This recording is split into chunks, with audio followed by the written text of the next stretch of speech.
Hello friends, आप सबका welcome है मेरे यूट्यूब चैनल यूपीएससी गुरुंग में। जैसा कि आप जानते हैं कि हम एनसीईआरटी कर रहे हैं और उड़ान मैगज़ीन का एशियंट हिस्ट्री हमारा फिनिश हो चुका है, तो आप लोग उसको पूरा ज़रूर देखिएगा। वो बहुत इम्पॉर्टेंट है, उसमें सारे नोट्स हैं और पीवाईक्यू भी साथ में बताए गए हैं। हमने अशोक कर लिया था एनसीईआरटी में 8th चैप्टर, जो हमारा क्लास 6 का था। अभी हमारी क्लास 6th हिस्ट्री की एनसीईआरटी चल रही है और आज हम उसका 9th चैप्टर करेंगे। चैप्टर है खुशहाल गांव और समृद्ध शहर। तो आगे बढ़ने से पहले आप सबसे रिक्वेस्ट रहेगा कि आप लोग चैनल को सब्सक्राइब करें, बेल आइकन प्रेस करें ताकि आने वाली वीडियो की नोटिफिकेशन आप तक पहुंच सके, और चैनल को शेयर ज़रूर करें ताकि ज़रूरतमंद बच्चों तक ये नोट्स पहुंच सके। ऐसा नहीं है कि बिल्कुल भी हेल्पफुल नहीं है, ये बहुत इंपॉर्टेंट नोट्स हैं और ये नोट्स इस तरीके से रेडी किए गए हैं कि आपको बार बार नोट्स नहीं बनाने पड़ेंगे, प्री और मेंस दोनों के नज़रिए से। लगभग 2500 वर्ष पूर्व कृषि उत्पादन बढ़ाने के लिए महत्वपूर्ण कदम उठाए गए, क्योंकि समृद्ध गांवों के बिना राजाओं तथा उनके राज्यों का रहना मुश्किल था। कृषि के विकास में लोहे के हल का प्रयोग और धान की रोपाई कुछ नए तरीके थे जो बहुत कारगर साबित हुई। उसी तरह सिंचाई भी काफ़ी उपयोगी साबित हुई। 10 समय सिंचाई के लिए नहरें, यहाँ पे उस है, 10 नहीं है,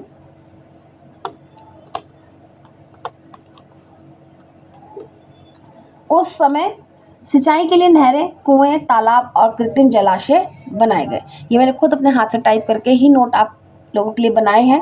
किसी को अगर कंप्लीट पीडीएफ चाहिए तो वही मुझे आप बता सकते हैं ताकि किसी को दिक्कत ना हो हैंड राइटिंग नोट समझने में, इसलिए मैंने टाइप करके ही इस तरीके से रेडी किए हैं।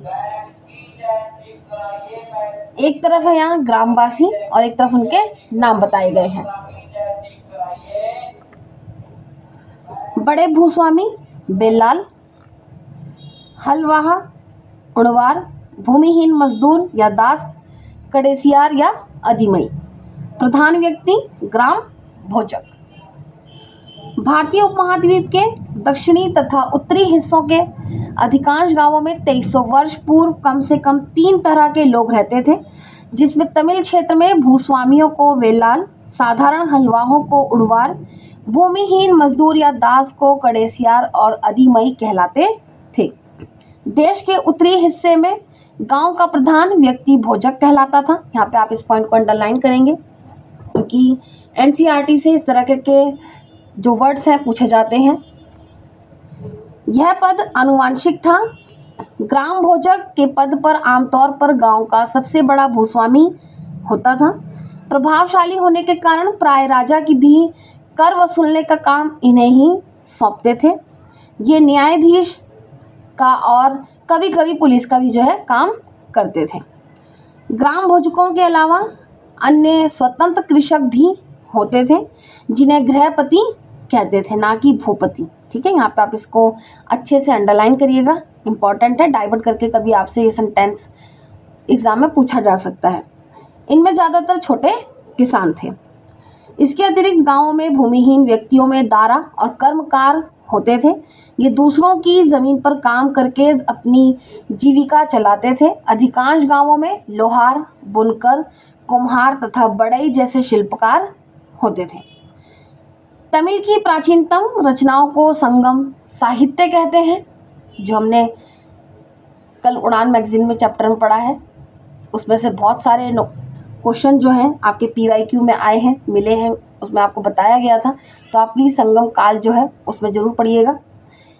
इनकी रचना लगभग 2300 वर्ष पूर्व की गई थी। इन्हें संगम इसलिए कहा जाता है क्योंकि मदुरै के कवियों के सम्मेलनों में इनका संकलन किया जाता था। भरूच बंदरगाह से आयात निर्यात।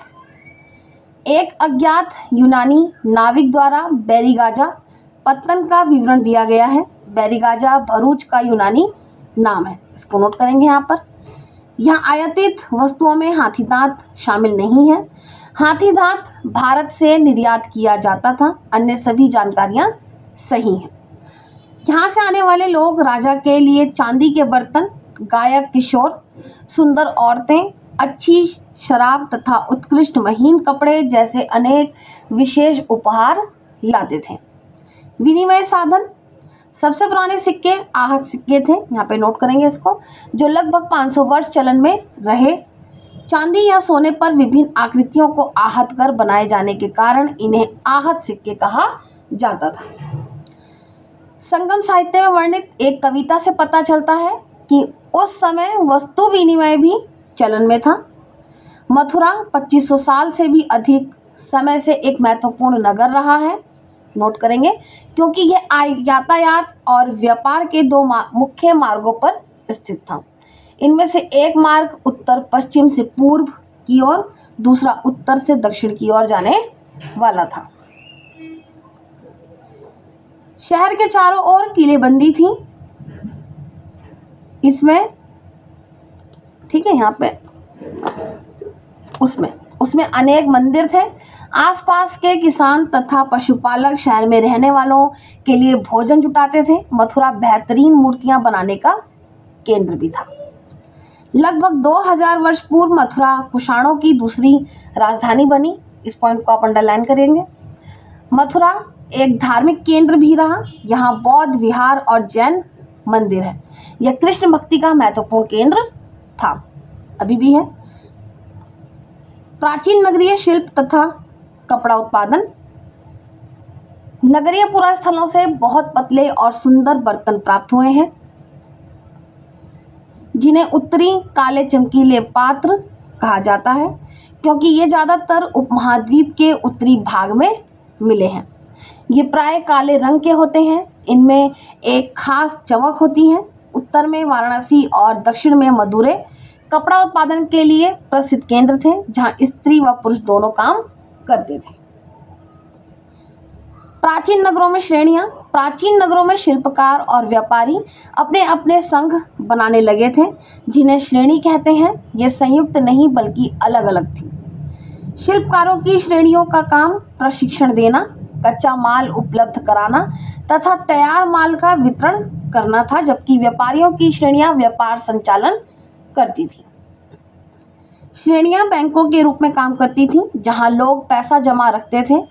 इस धन का निवेश लाभ के लिए किया जाता था। उससे मिले लाभ का कुछ हिस्सा जमा करने वालों को लौटा दिया जाता था या फिर मठ आदि धार्मिक संस्थानों को दिया जाता था।